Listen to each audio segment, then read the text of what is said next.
And ang tanong sa atin ng ating Panginoon, anak, pagod ka na ba? Napapagod ka na ba, anak? Yun ang sinasabi ng ating Panginoon sa ating lahat ngayong araw na to.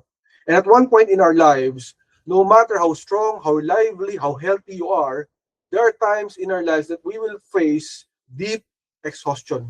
Hindi yung parang simpleng pagod ka lang. Yung parang tipong kumain ka naman, okay ka naman, di ka pa naman napapagod, kagigising mo lang, but you are still exhausted. You feel na para ka ng fatigue. Diba? Hindi lang physically, but mentally and spiritually, there's something missing. It's as if you're being drained of energy kahit wala ka namang ginagawa. Hindi ka naman nag-ehersisyo or something. It's as if you're lacking so much energy.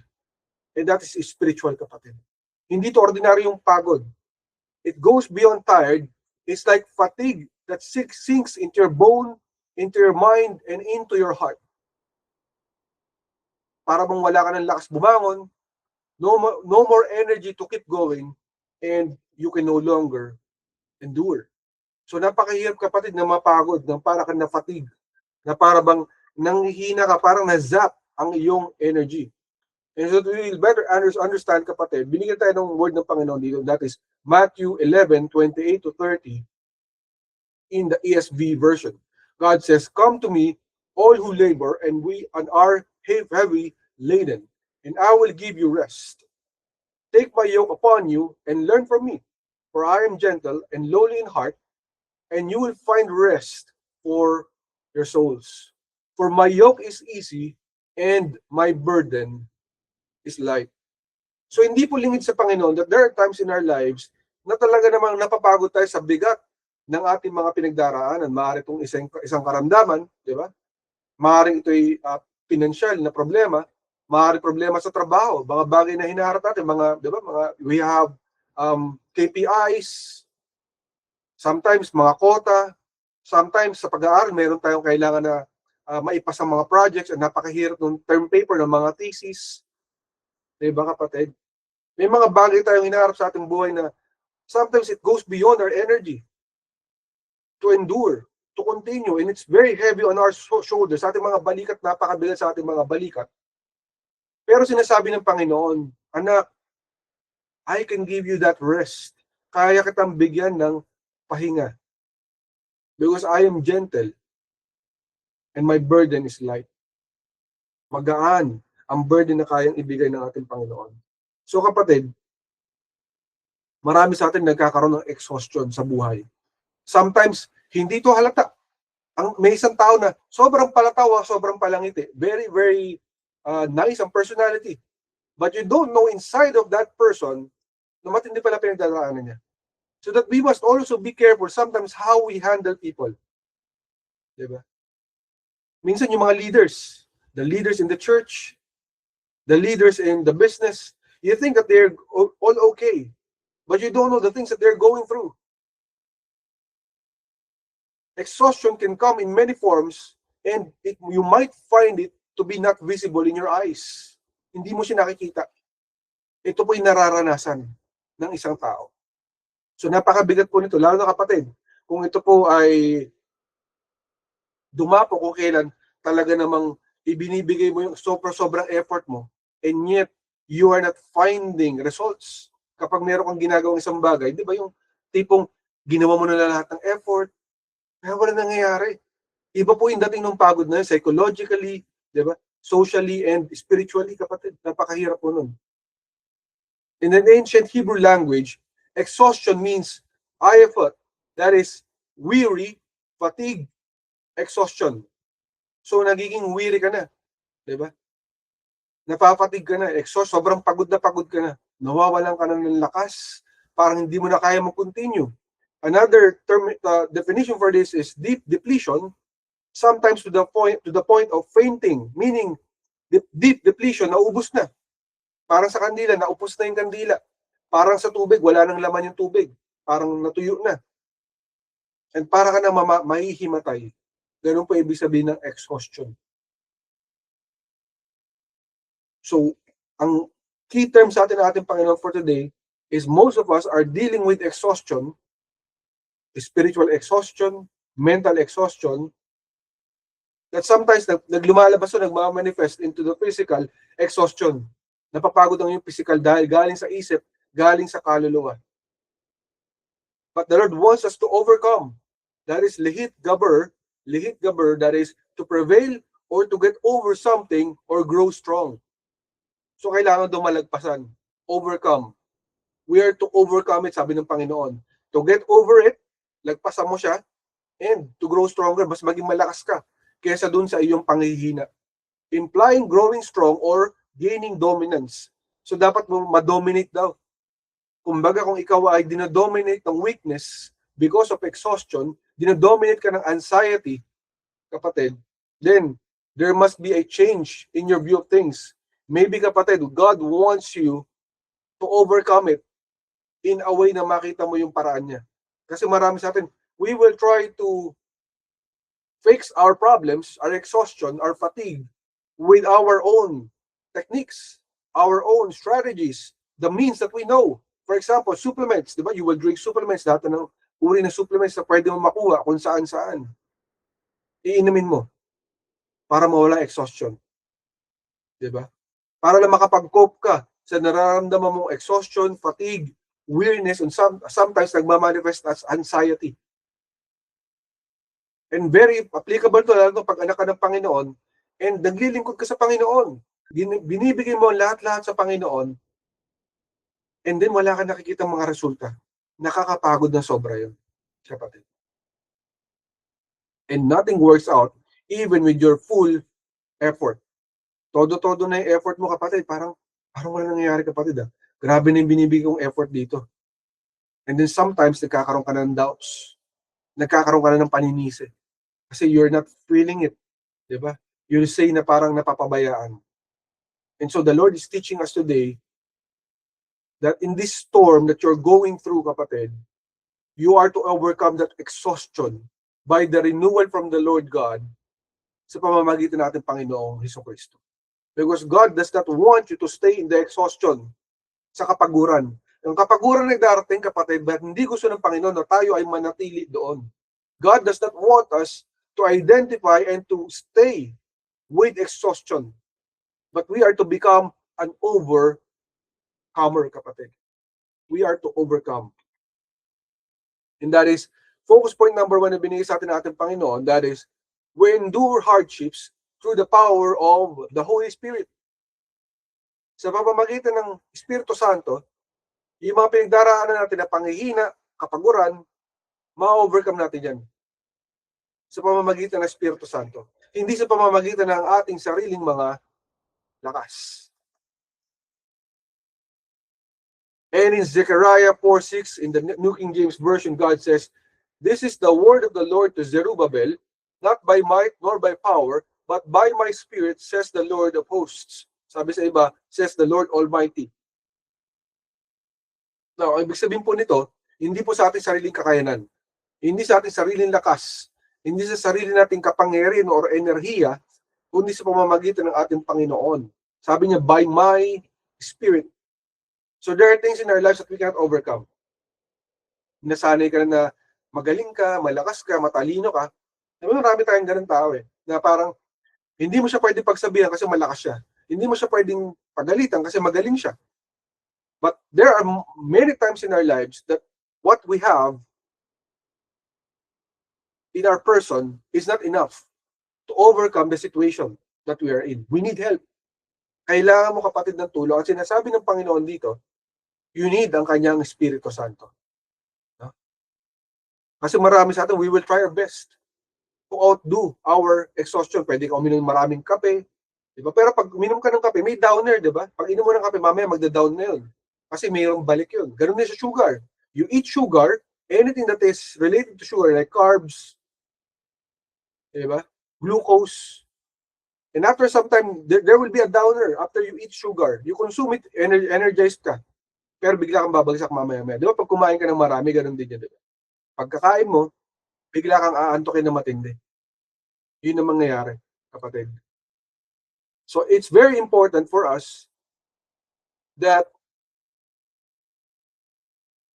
we will be able, kapatid, to address ang ating pinagdaraanan, not on our own strength. Because we will try our best na kayanin. May mga narinig tayo minsan pagka paano ka nakaligtas sa problema mo? Kinaya ko na lang. Out of my own strength. Not kapatid, dapat hindi ganun. It should not be by your own strength, but by the strength of the Lord. Kasi mas effective yung galing sa Panginoon. Mas lasting, mas permanent yung galing sa Panginoon. Baka pag next time, hinarap mo ulit to, diba? Hindi mo na alam gagawin mo, hindi mo nakakayanin lalo. Because sasabihin mo, dinaanan ko na to, ito na naman, hindi ko na to kaya. Diba? Hirap naman nito. That's why the Holy Spirit is telling us na may endure natin yung mga hardships ng buhay sa pamamagitan niya. Hindi sarili nating kakayanan. Hindi sa sarili natin mga diskarte. Diba mga Pilipino, mahilig sa salitang diskarte. Kaya madalas nagkakapalpak-palpak kasi diskarting sariling pang-tao. What we need is yung diskarte ng Diyos. The Holy Spirit will be the one to empower us, to energize us, and to endure us so malagpasan natin ang ating mga pagsubok. So manghihina ka, ma-exhaust ka sa buhay, mapapagod ka, mapapatig ka na, patig ka na, ganun ang mangyayari kapatid, pagod ka na. Pero ang Panginoon, hindi mapapagod.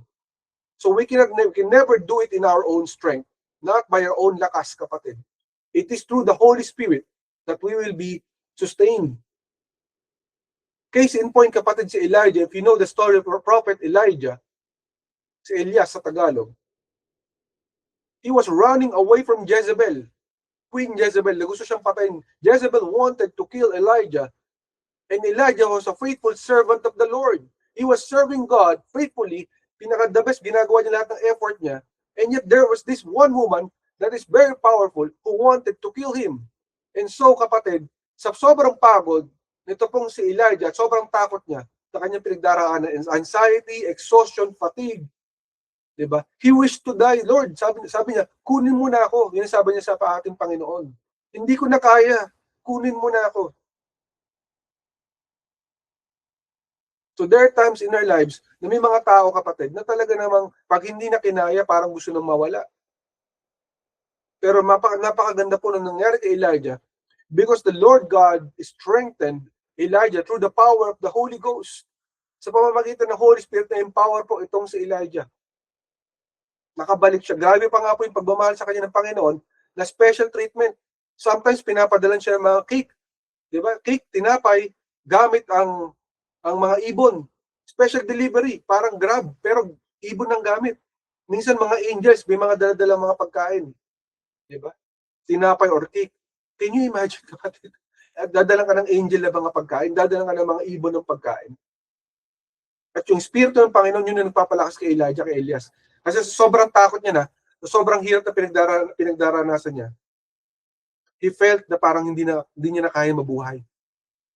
And so the Lord is teaching us today, by the power of the Holy Spirit, we can endure. Malalagpasan mo yan. Kahit anong klase ng uri ng problema yan, kaya mo malagpasan kasi bibigyan ka ng lakas ng Holy Spirit. Just like David, si King David, if you know the story of David, napaka-faithful lang tao ito sa Panginoon, napakatapat niya sa Panginoon. And yet, kahit tapat na tapat siya, merong taong inggit na inggit sa kanya. Kapatid, sino na nakaranas sa atin na may mga tao na inggit sa buhay natin? Na yung naiinggit na tao na yun, sinisiraan tayo, ginagawa tayo hindi maganda, at di tayo makaporma, hindi tayo makalaban. Diba? Kasi Kristiyano ka na, ayaw mo na nakikipag-away. Diba? Wala ka ng choice, kundi magtiwala sa Lord. And so, tumatawag ka sa Panginoon.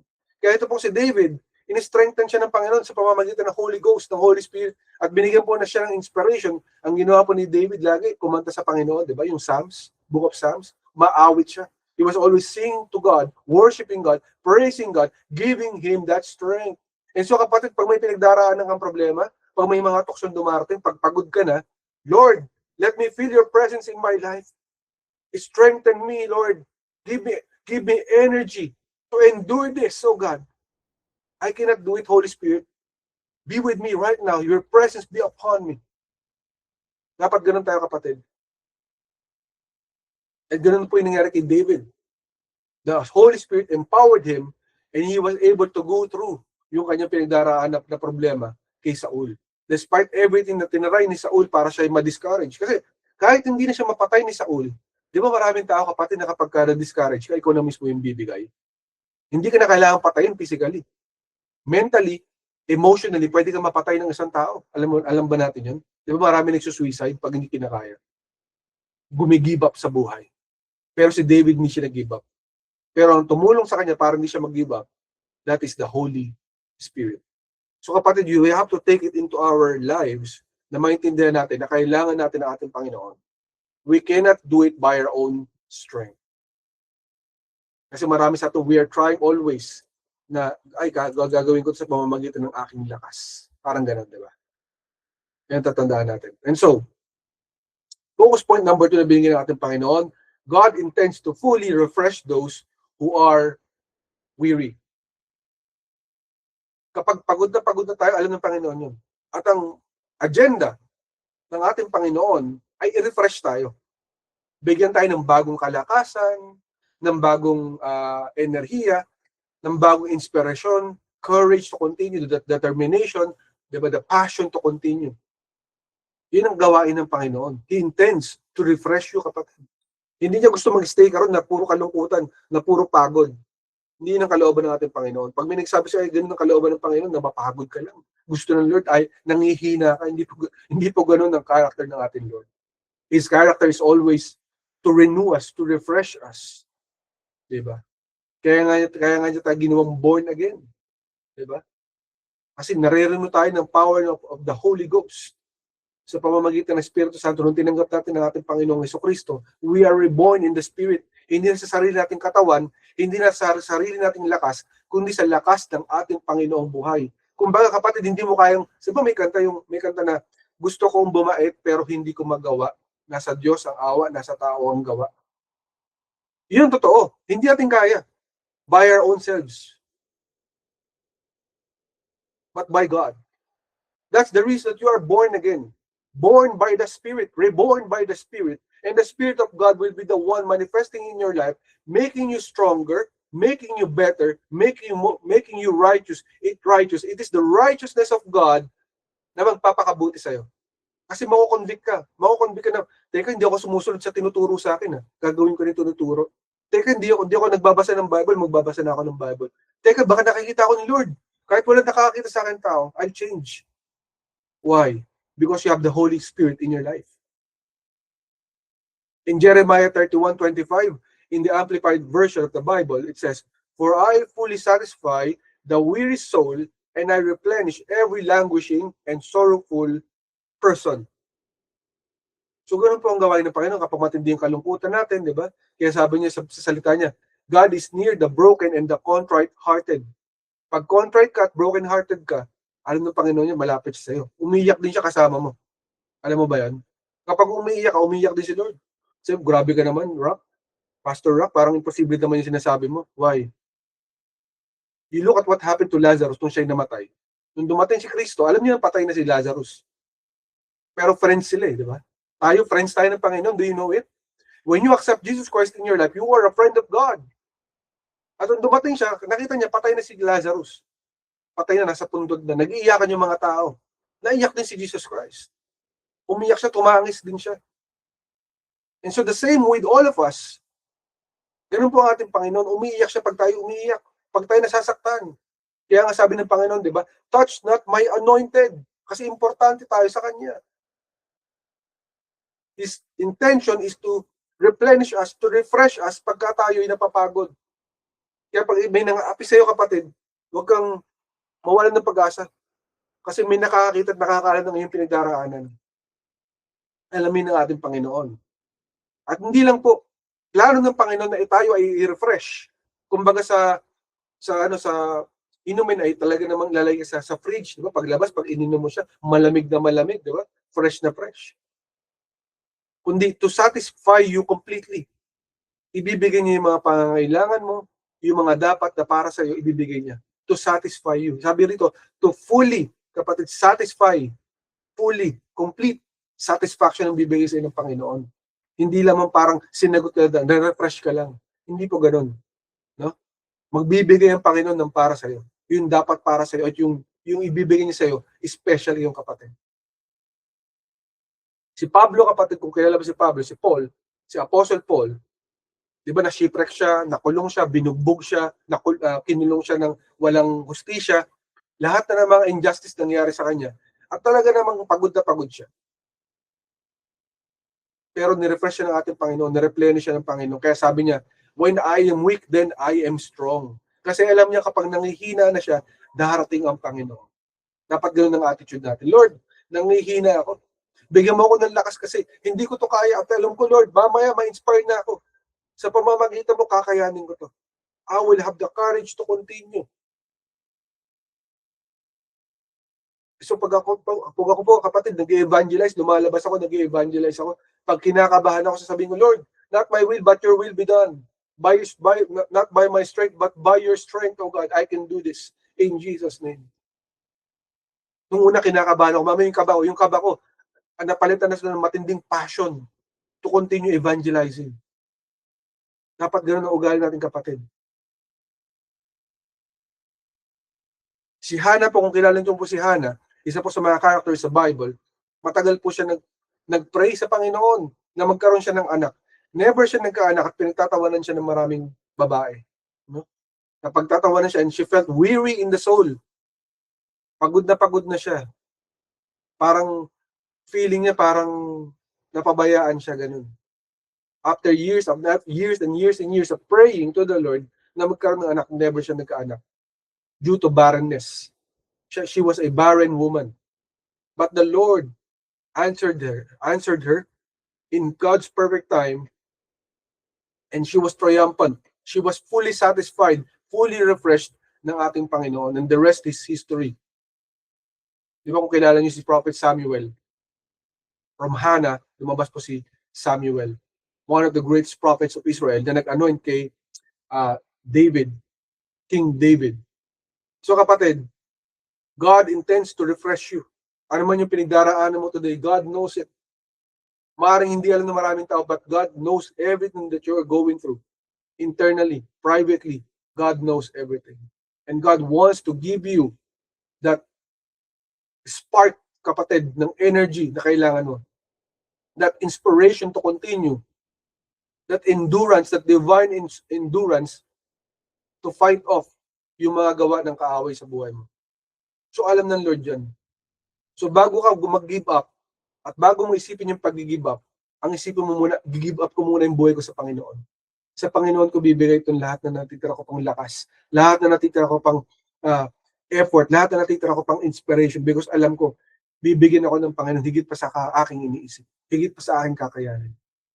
Siya ang bahala sa akin. And I will be able to survive this because God loves me. So kapatid, it is time to trust the Lord when you are exhausted. Marami kasi sa atin, kinakaya na lang natin sa ating sarili. Dapat hindi ganun ang ating strategy.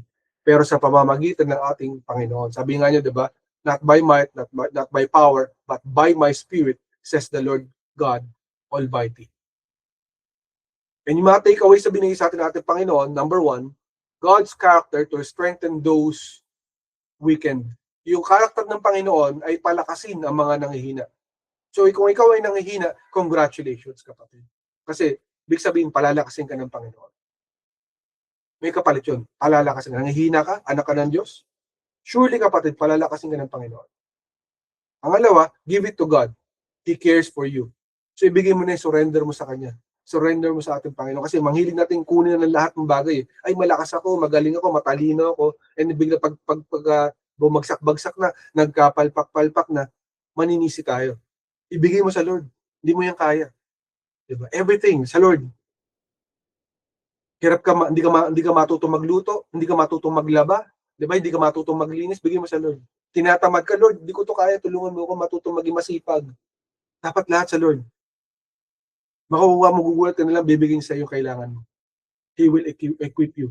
As long as you have a willing heart, a humble and a willing heart to receive from God. Dapat empty kan tayo. Parang lata na walang laman, ready to receive new learnings, new teachings, new wisdom from God, and new blessings from the Lord. Dapat ganun ang ugali natin. And lastly, walk in peace, for God makes an overcomer of you. So wag tayong mag-alala, wag tayong mabahala, sapagkat ang ating Panginoon ay kasama natin at tutulungan niya tayo mag-overcome, malagpasan natin yung ating mga pinagdaraan ng problema. So kung nangihina ka na, hindi na kaya, si Lord kaya niya, hindi ka niya pababayaan. Kapatid, dumarating ang oras tayo ay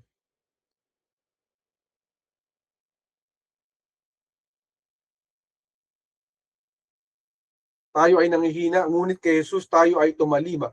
Sa Kanya ay may lakas tayong laging makukuha. Marami sa ating kapatid ng kinakaya natin sa sarili natin lakas, pero sa Panginoon, meron tayong makukuhang tunay na tulong at lakas. Hindi natin kaya sa ating sarili, kapatid. Huwag natin kayanin sa ating sariling lakas sapagkat hindi ito sapat para tayo makapag-survive. So maraming kapatid na kinaya nila. Diba? Pupunta ka sa Hollywood, punta ka sa mga artista, ang dami sa kanila nag-give up sa buhay. Napakayaman, marami na, lahat meron sila. Kayamanan, kapangyarihan, impluensya, kasikatan. Pero bakit nag-give up sila? Bakit di nila kinakaya yung exhaustion ng buhay?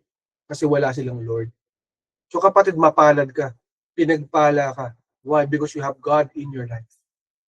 You have one na pinaka-importante para makatulong sa'yo, ang ating Panginoon. So in Isaiah 40:29-31 in the ESV version, God says, He gives power to the faint, and to him who has no might, He increases strength. Even youth shall faint and be weary, and young men shall fall exhausted. But they who wait for the Lord shall renew their strength, and they shall mount up with wings like eagles, and they shall run and not be weary, for they shall walk and not faint, in Isaiah 40:29-31. So kapatid, gusto kanyang pakalakasin, lahat tayo. Kapag nangihina ka, hindi mo kinakaya, nalalaman niyo ng ating Lord. So huwag kang mag-alala, kasi kasama ang ating Panginoon. Bibigyan ka niya ng lakas kapag ikay nangihina.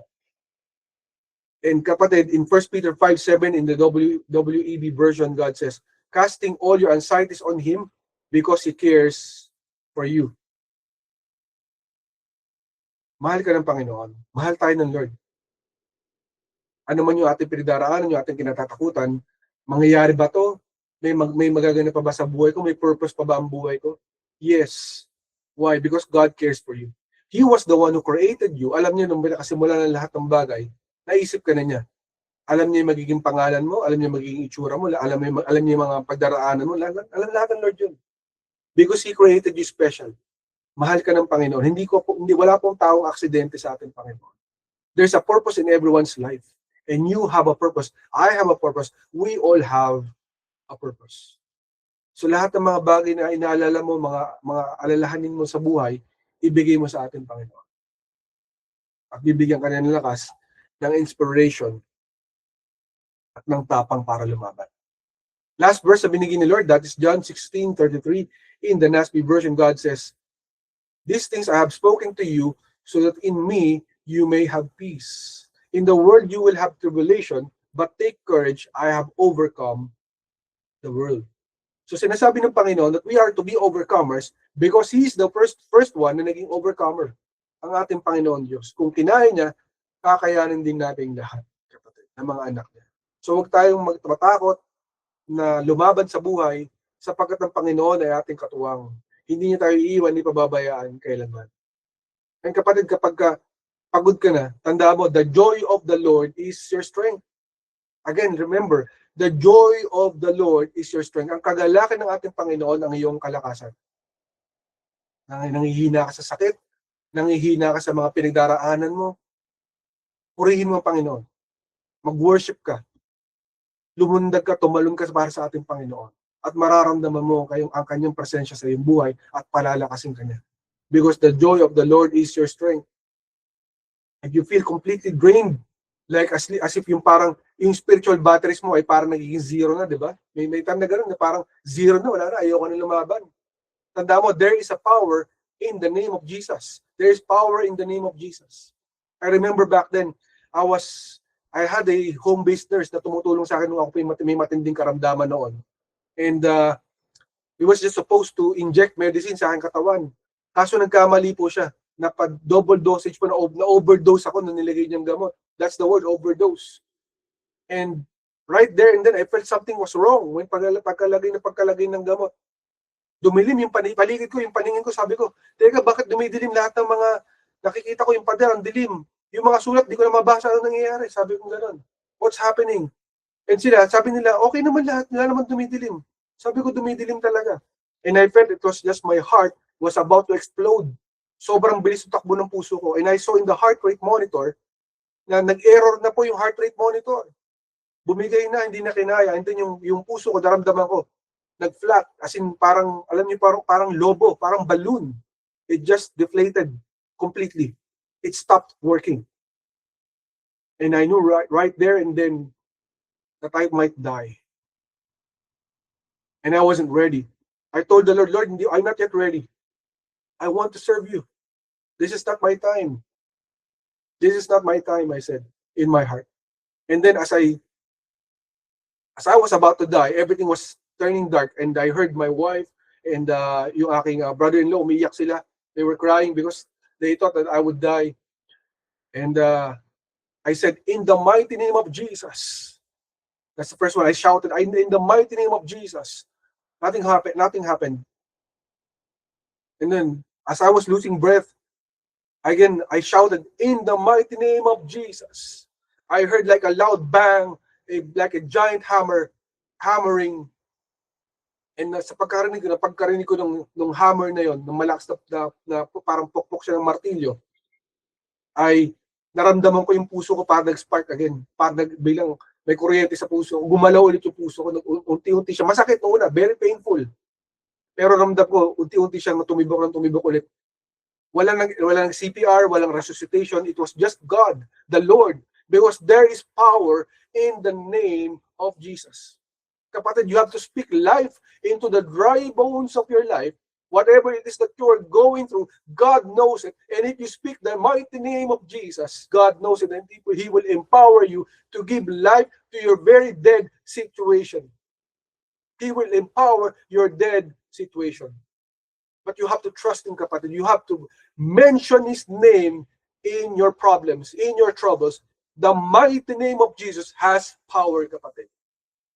And when you cannot go anymore, kapatid, He will empower you. That is the character of the Lord our God. Ang desire ng Panginoon natin is we do not tremble in our situation, in our troubles. The desire of the Lord for us, Jesus Christ's desire for our lives, is that our troubles will tremble before the face of our living God. Manginginig ang problema natin, manginginig ang kaaway, manginginig ang ating mga pinagdaraanan sa harapan ng ating Panginoon. Hindi tayo. So pagpagod ka na, ibigay mo sa Panginoon. Sapagkat may kapangyarihan ng ating Panginoon laban sa ating mga problema at pinagdaraanan. We must trust God for He never fails. Hindi po natatalo ang ating Panginoon. Undefeated God. And just the time, kapatid, na iniisip mo na wala kang katuwang, wala kang kasama, nag-iisa kang lumalaban, remember the fourth man in the fire. There's a fourth man in the fire, kapatid. Tanda mo si Shadrach, Meshach, and Abednego, when they were about to be burnt in the fire, susunukin sila, and everyone was expecting for them to be burnt and to die, na mamamatay na sila. There was a fourth man in the fire, and that was Jesus with them. Jesus is with us. And if Jesus is for you and for me, who can be against us? And sasabihin niyo sa kapatid, if you cannot continue anymore, I've got this. My son, my daughter, I've got this. For the Lord our God loves you and me more than we can ever imagine. The next time na sinabi mo sa isip mo, hindi ko na kaya ni Lord. Sasabihin niya sa'yo, I've got this, my son. I've got this, my daughter. Give your life to God, kapatid. For He will make a way for you and me. Even if there's no way. Because for every troubles that we have, God is more than enough. May kailangan ka pa ba? Tandaan mo, kapatid, God is everything that we need. Always. It is God that we will always need. Lahat ng needs natin, He will meet it for all of us. Always. Tinawag mo na ba siya? Lumapit ka na ba sa Kanya? Pagod ka na ba? Nakalimutan mo na ba yung lakas ng ating Panginoon? lumapit ka muli sa Kanya, inaantay ka lang niya. It is high time, kapatid, that in the storm that we are facing today, we overcome that exhaustion, yung pagod na yan, sa pamamagitan ng ating Panginoong Jesus. And be reminded, sasabihin sa inyo ng Panginoon, daughter, my son, I've got this. Yan ang salita natin, Panginoon na buhay. Salamat sa pagbabasa ng Kanyang salita. Pinupuri natin ang ating Panginoon na buhay. And kapatid, maybe this is the first time that you're hearing this broadcast. You might not know me. You might not know Ancient Doors Church. But there's something that you need to do, kapatid. Lahat po tayo, kapatid, ay bound to die one day. This is one thing na hindi natin maiwasan sa buhay, ang mamatay. Lahat ng tao ay mamamatay, whatever it is that you do. Either 100 years from now or which year, we don't know. Only God knows. But the thing is, when we die, there's another destination. That is heaven or hell. Langit or impyerno. Ang problema, hindi mo alam kung saan ka pupunta. Wala kang kasiguruhan. Sapagkat, kapatid, para nating maintindihan lahat ng tao sa mundo na to ay nagkasala. Sabi ng Panginoon, for everyone has sinned, for everyone has fallen short of the glory of God. And the wages of sin is death. Ang kabayaran, ang kapalit ng ating mga kasalanan ay kamatayan. Kamatayan, ibig sabihin, susunugin sa impyerno habang buhay. So pag nagkasala ka, kahit maliit na bagay lang, automatic yung impyerno. However, surely you would not want to go to hell, ayaw mo pumunta sa impyerno, kundi gusto mo pumunta sa langit balang araw. Paano gagawin mo ron? So para makarating ka ron, there's a way. Because someone died on the cross 2,000 years ago para sa ating lahat. Someone made an ultimate sacrifice, isang innocenting person. He gave his life for you and me to be the ultimate representative and a sacrifice para hindi na natin pagbabayaran. Yung sakripisyo niya, binayaran niya na yung ating mga kasalanan. If you will accept Him as your Lord, God, and Savior, His name is Jesus Christ, Yeso Cristo. Pag tinanggap mo siya ngayon at humingi ka ng tawad sa lahat ng iyong kasalanan, tinanggap mo siya ng buong puso, isip at kaluluwa, then you will receive the eternal gift of life, libre. No? Ang buhay na walang hanggan, kapiling ng ating Panginoon one day. If you want to have that in your life, to receive that eternal salvation na kapatid na bigyan ng ating Panginoon, samahan mo ako manalangin. Let us pray. Jesus, tinatanggap kita sa aking buhay. Tinatanggap kita sa aking buhay. Bilang Panginoon, Diyos at tagapagligtas. Diyos at tagapagligtas. Humihingi ako ng tawad. Humihingi ako ng tawad. Sa lahat-lahat. Sa lahat-lahat. Ng aking mga kasalanan. Ng aking mga kasalanan. Tulungan mo ako magbago. Tulungan mo ako magbago. Sa pamamagitan. Sa pamamagitan. Ng Espiritu Santo. Ng Espiritu Santo. Salamat sa buhay. Salamat sa buhay. Na binigay mo. Na binigay mo. Sa krus ng Kalbaryo. Sa krus ng Kalbaryo. At nabuhay ka muli. At nabuhay ka muli. Pagkatapos ng 3 araw. Pagkatapos ng 3 araw. Salamat. Salamat. Sa kaligtasan. Sa kaligtasan. Na bigay mo. Na bigay. At tinatanggap ko ito. At tinatanggap ko ito. Jesus. Jesus. Ikaw ang aking buhay. Ikaw ang aking buhay. Ikaw ang aking lakas. Ikaw ang aking lakas. Ikaw ang aking lahat. Ikaw ang aking lahat. Ito aking panalangin. Ito ang aking panalangin. Sa pangalan ni Jesus. Sa pangalan ni Jesus. Amen. Amen. Amen. Kapatid, if you pray that prayer, congratulations sa'yo. God loves you more than you can ever imagine. And kapatid, pag tinanggap mo si Kristo, hindi doon nagtatapos. You must have a relationship with Him. A continuing relationship with Him. And He wants to work it with you. And if you want to know more about Jesus Christ, I urge you, kapatid, samahan mo kami sa social media platforms ng Ancient Doors Church, and we will be more than glad to help you out.